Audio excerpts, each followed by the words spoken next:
A monster murdered Shelby Countermine and buried her body on Water Department property near the Hudson River.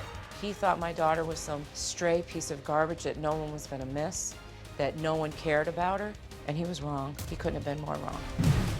It was a savage killing. The coroner says Shelby died from blunt force trauma. This is, a horrible event. This is somebody's daughter. This is somebody's, sister. This is somebody's niece. I could care less of, what she may have been up to. She didn't deserve that at all. Just the thought of the sheer violence Shelby suffered fills her mother, Lori, with untold grief. He buried her, and he hid her from us. She had excessive trauma to her face. Her nose was broke. Both of her jaws were broke. Her chin was shattered, and her mandible, this bone here, was concaved in. Her teeth were broken, some were missing, but that didn't kill her. She had a hematoma on her face, so she bled. After this happened, I hope to God that she passed out after the first hit. Cops discover Shelby may have met a number of men online, but detectives tell Lori one of them stands out. I remember having multiple conversations with them, and they would say, "We have our guy." They knew that it was him. It was just a matter of making sure that every T was crossed and every I was dotted. Obviously, we would look at the last person to have seen her alive, and that's how we got to Edward Merrill. Edward Merrill, 6'8", 400 pounds. I was mortified at his size. It scared me. I just thought she didn't have a chance. Merrill works in the sewers for the Water Department in Albany, New York. You heard right. The Water Department. Remember, Shelby's body was found on Water Department property. He was described by friends as affable. He's a very large man. He'd been described as a big teddy bear. A teddy bear, investigators say, who was intimately involved with Shelby for several months. We learned he didn't have a ton of close friends, not a lot of girlfriends. So when detectives put Merrill's name in the database, they make a startling discovery. He's already been on their radar for more than a year.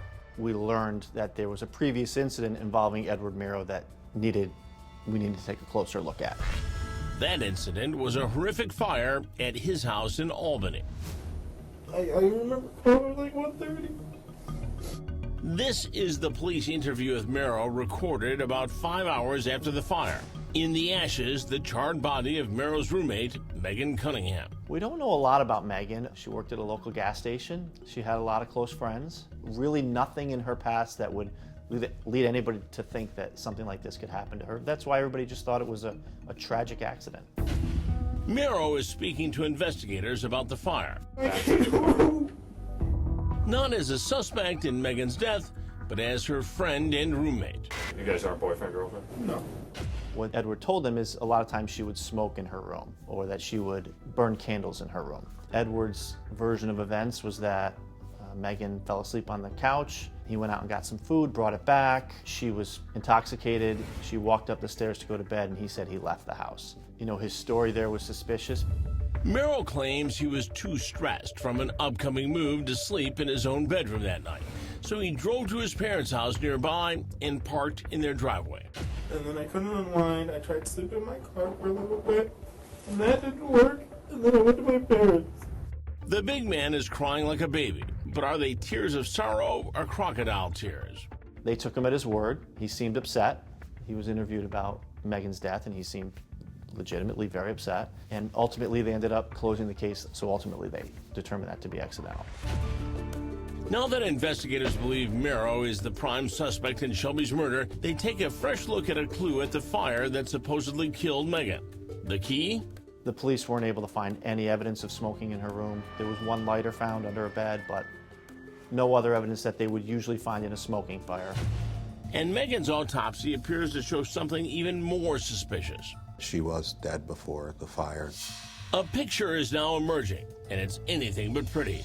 The man called a teddy bear might be the grisly killer responsible for the murders of two young women with whom he was friends. I've tried to sit and think of what his motive would be, and the only thing I can come up with is possibly rejection. In our investigation, apparently just days prior to Shelby going missing, had a date with another girl who felt as though she was either going to be harmed or sexually assaulted, and fought her way out of the house and sent him a text message shortly afterwards saying, "Don't ever call me again."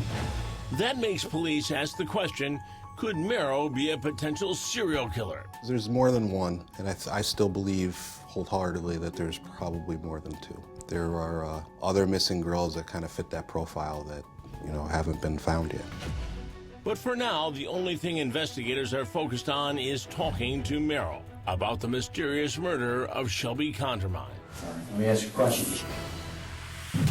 Next, the bizarre interrogation. Right now, I'm terrified. Like, I'm fighting back tears because I'm so scared. His shocking claims. Pretty sure I didn't kill her. And what the big man does in that tiny room to paint himself into a corner. He said, "I don't think I killed her." What does that mean? I don't know. As far as when she was leaving, I don't know what happened.